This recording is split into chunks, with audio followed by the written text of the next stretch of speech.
So hello, what's up mga ka-J-Vlog? Welcome ulit sa panibagong video. And for today's video, so i-review natin ngayong 2025 ang isa sa napakagandang iPhone na lumabas ng year 2017, which is the iPhone 8 Plus. Maganda pa kaya to? Okay pa ba siyang i-purchase? Tara mga ka-J-Vlog, check natin.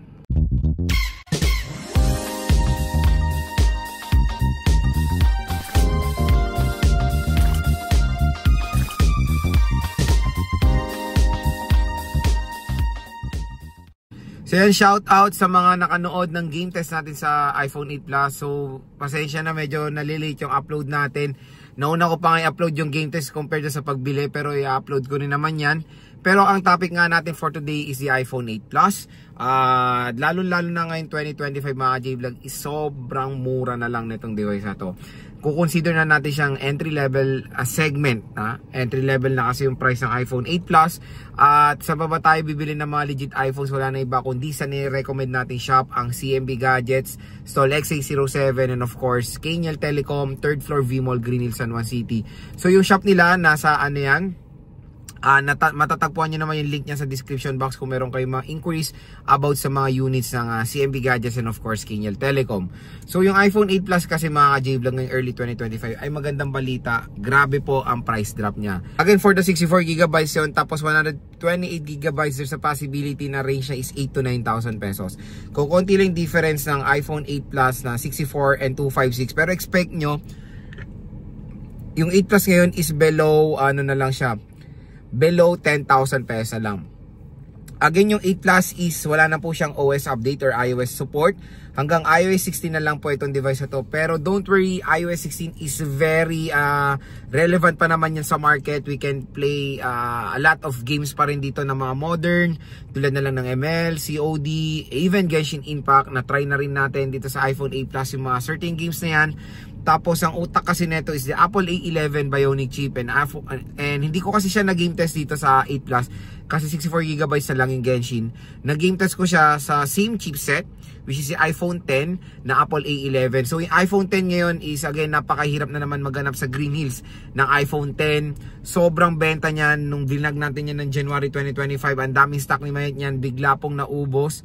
Pero ngayon mga J-Vlog, tawag dito, March 2025 is konti na lang ulit ang stock ng iPhone 10. Baka di natin alam, mga mid 2025 pa magka-stock yan. Pero ngayon iPhone 8 Plus is maraming available na stock niyan dun sa ni-recommend nating shop.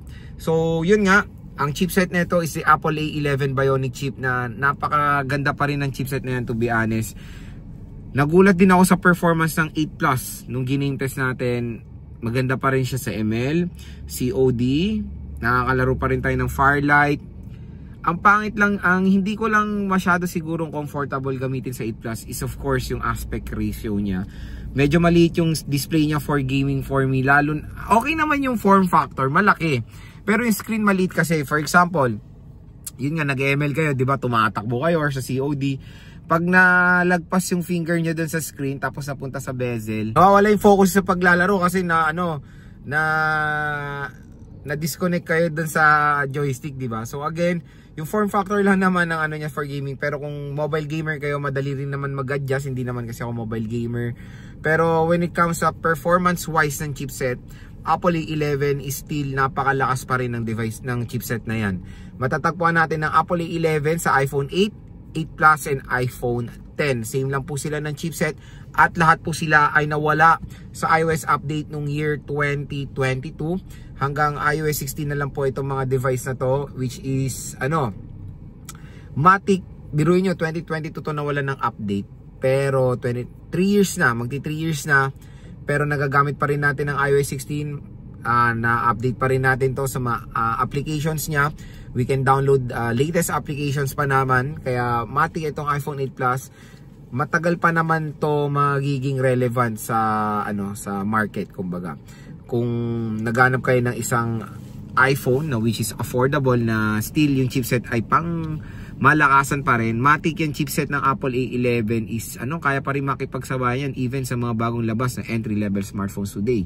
Ganyan kagandang optimized na chipset ng iPhone. So kung ang software mo at yung chipset mo ay nag-work as one or very optimized sila, maganda talaga ang magiging resulta ng performance ng device. So next naman dito, when it comes sa 8 Plus, meron siyang 5.5 inches IPS LCD display po ito. So again, di pa naman uso ang OLED before, pero again, when it comes sa iPhone, hindi pa naman uso ang OLED. Pero yung kasabayan niya, which is the iPhone 10, is the first ever iPhone to have an OLED screen and full screen display. So dun po natin nakita ang OLED sa iPhone 10, which is very expensive yan nung year 2017. This is the first iPhone to have a price tag na $1,000. So dito sa Philippines, nagka-price tag yan ng 60,000 pesos, 60 to 70,000 pesos for the 64 gigabytes yan mga J-Vlog. So ganyan kamahal yung iPhone 10 at karamihan syempre sa ating pinapangarap lang ang iPhone 10 before. Pero ngayon is abot kayang halaga na lang yung mga devices na to. Pero again, kahit mura na sila, kahit nawala na silang OS update, hindi naman po meaning useless sa mga device na to. Napaganda pa rin po gamitin ng iPhone 8 Plus and iPhone 10 ngayon. Yung camera performance, yes, okay naman. Basta pag iPhone, alam nyo naman, pag habol ko sa iPhone talaga yung video camera. Maganda yung pagka video camera nito. When it comes sa low light, syempre, expect nyo na hindi ganun kaganda yung performance sa low light compare sa mga matataas na iPhones ngayon. And when it comes sa front camera ng iPhone 8 Plus, ang recording niya lang sa front is Full HD 1080p. Wala po tayong support sa 4K. At dual rear camera ang 8 Plus. Yes, pero the secondary camera hindi pa rin naman uso before ang ultra wide. So telephoto po yung secondary camera nitong 8 Plus, which is pwede natin magamit for zoom. So meron siyang optical zoom tapos digital zoom.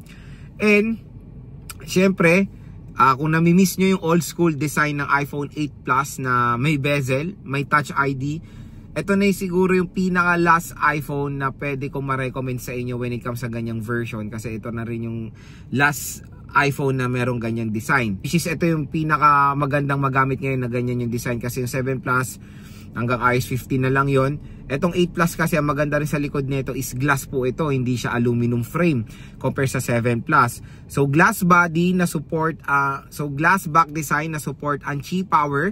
So yun yung maganda rin dito, meron siyang wireless capability na very convenient mag-charge dito, for example na hindi na tayo gagamit ng wire, di ba? And when it comes sa mga J-Vlog, sa kanyang display, ito usapan display again, ito yung pinakamalaking iPhone before, 5.5 inches IPS LCD display. Nag-transition si iPhone o nag-transition si Apple sa first ever full screen na mayroong 5.8 inches. So sobrang ganda rin nun.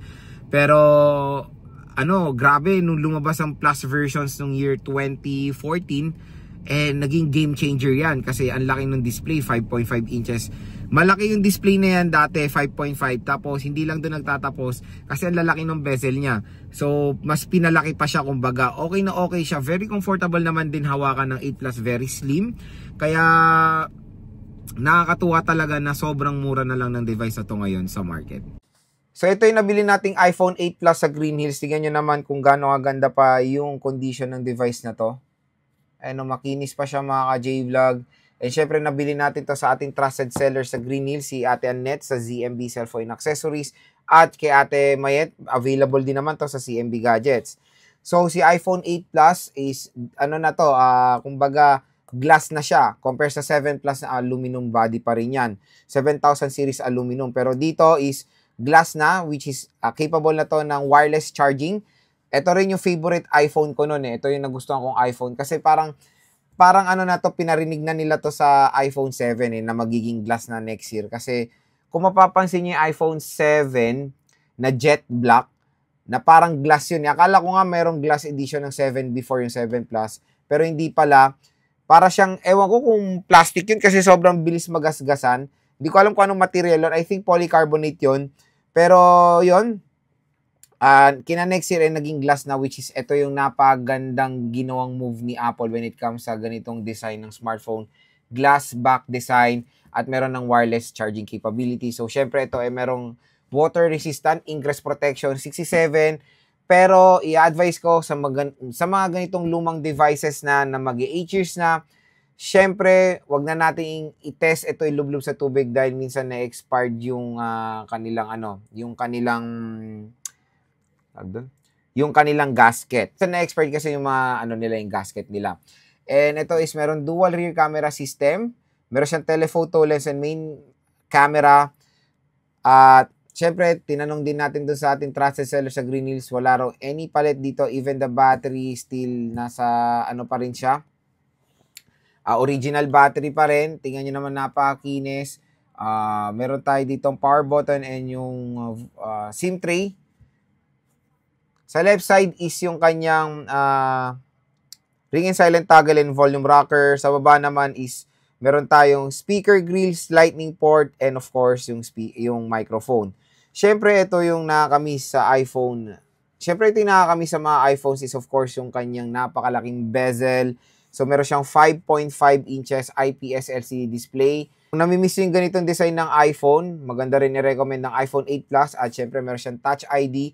So, yung Touch ID niya is haptic to. Wala na po itong button. Compare dito, ito yung iPhone 5 button to. Ayan o. Dito is haptic siya, haptic feedback. Kaya ginawa nila tong haptic button kasi maraming report sa 6 Plus or sa iPhone 6 pababa, 6S pababa, lumulubog. Tignan nyo nga to, tabingi na. Ayan o. Lumulubog yung button. Ito rin yung minsan sirain before. Kaya ginawa ni Apple, magandang move na hindi na lang nila ginawang button, ginawa na lang nilang haptic para hindi lumubog, di ba? At sa mga nakakamiss ng Touch ID, ito maganda rin gamitin itong iPhone 8 Plus. When it comes sa camera, is very basic lang naman yung camera ng iPhone 8 Plus. So, meron tayong 2x zoom hanggang 10x digital zoom sa video. Maganda balita, 4K resolution siya sa rear. Sa front is Full HD 1080p. Meron siya slow motion. Sa front camera, wala tayong slow motion. Meron tayong time-lapse. Siyempre, meron tayong portrait mode dahil meron tong telephoto lens. Meron tayong square mode and panorama. So, very basic lang naman yung magawa natin sa camera app before ng mga iPhones, mga J-Vlog. So, yun mga ka-J-Vlog, ang pinaka-main question, Lods, sulit pa ba i-purchase ang iPhone 8 Plus ngayong 2025? Magagamit ko pa ba ito ng pangmatagalan? So, the quick answer dyan mga ka-J-Vlog, lalo na sa kanyang presyo, definitely sulit pa naman ito gamitin. Again, kahit na wala na tong OS update, hindi naman po meaning na useless na tong device na to. Magagamit pa rin natin to sa mga applications na latest ngayon. Hindi pa naman to kumbaga super duper outdated. Again, nawalan to ng OS update ng 2022. Pero tingnan nyo, 3 taon na to is very usable pa rin ang iPhone 8 Plus. Ang maganda rin dito, hindi pa siya mabagal. Malakas pa rin yung chipset niya, kaya sinabi ko nga kanina na kaya pa rin makipagsabayan to sa mga entry-level smartphone na kapresyo niya. Ang pinaka-main lang dito na magiging kalaban nyo, and expect nyo na to, yung battery. So, the battery, super baba lang na battery capacity ng iPhone 8 Plus. Wala pa tong, di pa nga to lumagpas ng 3,000. Pero, pag gaming talaga, expect nyo few hours lang tatagal nito. The performance is there when it comes sa gaming, pero battery lang po ang magiging kalaban nyo dito. Casual thing, siguro aabot naman to na isang araw. Depende na lang din yan sa paggamit nyo. Siguro pag primary smartphone nyo to, magcha-charge kayo dito ng 1 to 2 times a day. Depende na lang ulit yan sa paggamit. So, again, sa kanyang presyo ngayon, 8 to 9,000 pesos. Baka makuha nyo pa to ng 7,000 pesos sa Green Hills 64GB. Napakasulit na po ng iPhone 8 Plus ngayong 2025. And yun nga, nung year 2017, ito na rin yung isang pinapangarap kong device dati kasi nag-glass na sila. Compared dun sa iPhone 7 Plus sa Sopra, kung napagod na sa design na yun, yung aluminum back cover. Dito kasi game changer na, glass. Binalik nila yung design ng iPhone 4S and iPhone 4 na glass back design sa iPhone 8 Plus and iPhone 10. So when it comes sa overall design naman ng iPhone 8 Plus, kung gusto nyong balikan yung napakagandang, kung gusto nyo mabalikan yung napakagandang back glass design ng 8 Plus at merong Touch ID tas ganitong bezel, old school design, ito na po, ulitin ko, ito na po yung the best option nyo para sa ganyang option. So kung interested kayo sa iPhone 8 Plus ngayon, Doon lang tayo bibili sa mga nire-recommend nating shop, ang CMB Gadgets Tol XA07 and Kenya Telecom by CMB Gadgets, 3rd floor V-Mall, Green Hills, San Juan City. Kung interested kayo sa mga units sila, mag-inquire na kayo, nasa description box naman yung link nila. Sabihin nyo lang napanood nyo kay J-Vlog, Matic naman, bibigyan kayo ng discount ng shop na yan. When it comes sa performance ng camera, maganda rin naman na mo-offer ng iPhone 8 Plus na pinakita ko naman yung mga photo samples kanina niyan.